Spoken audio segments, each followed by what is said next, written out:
ang SONA ay State of the Nation na sa tingin ko naman, alam na ng lahat ang estado ng ating bansa. Ang tanong ngayon, sa SONA ay, so, ano na? Eto mga kababayan, so matapos nga po ang ikalimang SONA o State of the Nation kahapon ni Pangulong Bongbong Marcos Jr. July 27 sa Batasang Pambansang Complex sa Quezon City, ay tila marami sa ating mga senador ang hindi dumalo sa SONA ng Pangulo. Kasama na dyan ang buong minority bloc ng mga senador sa pangunguna ni Senator Alan Peter Cayetano. Ayon sa kapatid ng Pangulo na member ng minority na si Amy Marcos, masama ang kanilang loob sa pamahalaan dahil daw yan sa sunod-sunod na pagpapakulong ng kanilang kasamahang mga senador. Samantala matapos sabihin ni PBBM sa kanyang SONA na nasasaktan daw siya para sa kanyang pinsan na si dating Speaker Martin Romualdez dahil sa malapit na nga raw sa sampahan ng kaso sa Ombudsman. Ayon sa Ombudsman ay malapit na ang paghain ng patong-patong na kaso laban sa dating Speaker. Masakit man sa akin ito. Ay agad namang kinontra ni Senator Amy Marcos ang sinabi ng kanyang kapatid. Ayon sa senadora, pawang pambubudol na naman ang sinabi ng Pangulo na malapit nang sasampahan ng kaso ng Ombudsman si dating Speaker Martin Romualdez. Nakakapagtaka lang na kung gaano kakabilis maghain ng kaso laban sa mga senador na tutol sa administrasyon, ang siya namang kay kupad ng hustisyang mag-apruba at magrekomenda ng hatol para sa mga kilalang kaalyado ng pamahalaan. Hindi mag-isa si Martin Romualdez sa malawakang korupsyon ng pera at kapangyarihan. Hindi siya ang simula at hindi siya ang dulo.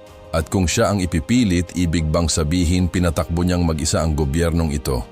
Anyari sa mahiya naman kayo ligtas pa rin naman ang mga walang hiya. Ang pinupunto nga po ng senadora mga kababayan, hindi lang si Romualdez ang dapat managot sa matinding korupsyon sa flood control. Samantala, para naman kay VP Sara Duterte ay hindi nga raw siya naniniwala sa mga sinabi ni PBBM sa kanyang SONA. Katulad sa naging pahayag ni Senator Amy Marcos, ay isa na naman daw itong pambubudol.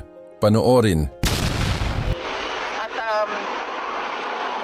Hindi ko alam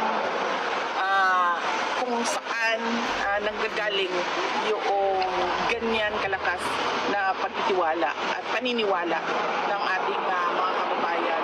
Pero kami, tulad ko, ako tuloy-tuloy lang talaga ako sa trabaho ko. Kung ano yung mandate ng Office of the Vice President, apart from the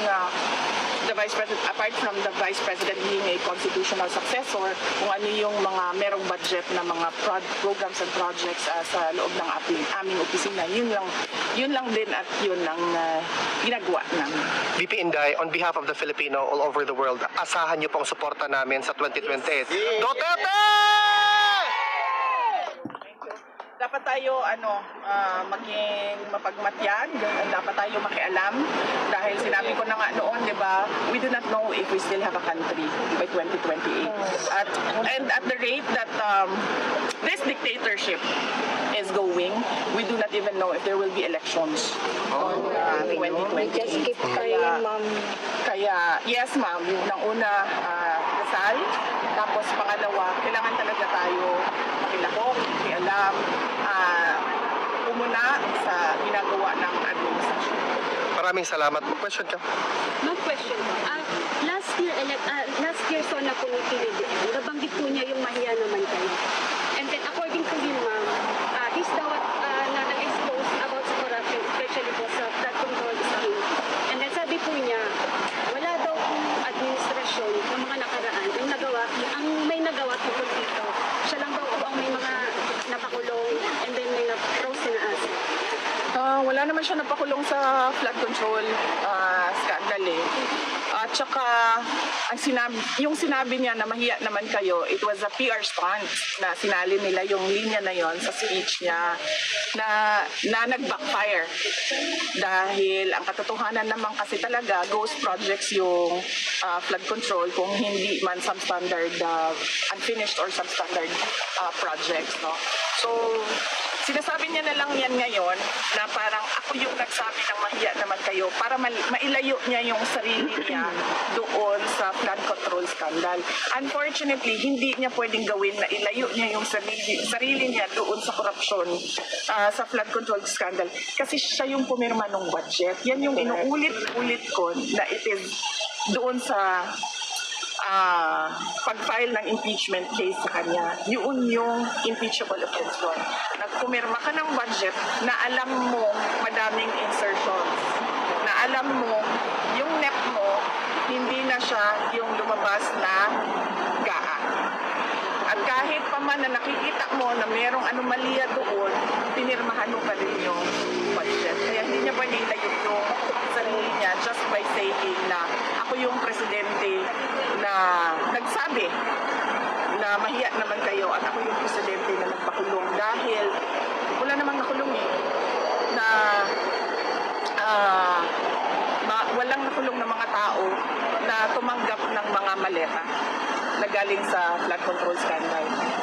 And ma'am, kanina sa zona po niya, nabanggit po niya na malapit na daw, or kakasuhan na daw po si Romualdez at may mga congressman na po na parang magsaserve na po na sila ng warrant po sa mga congressman na involved po sa flood control scandal. Di ba yan din yung sinabi niya last year, bago mag-December may makukulong na. So meron bang nakulong? Wala. Bago mag-Christmas? Wala. So wag niyo na i-expect na makulong niyang dating speaker o mga members ng House of Representatives.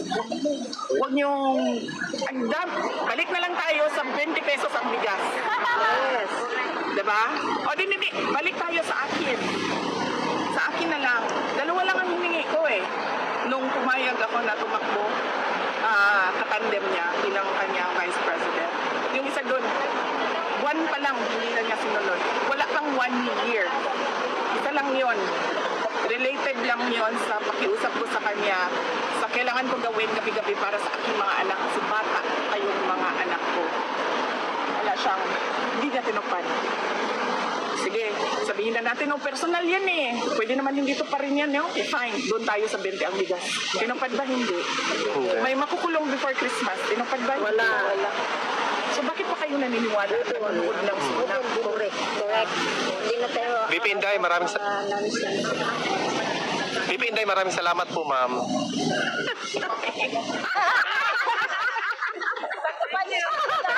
Picture na ta, ma'am.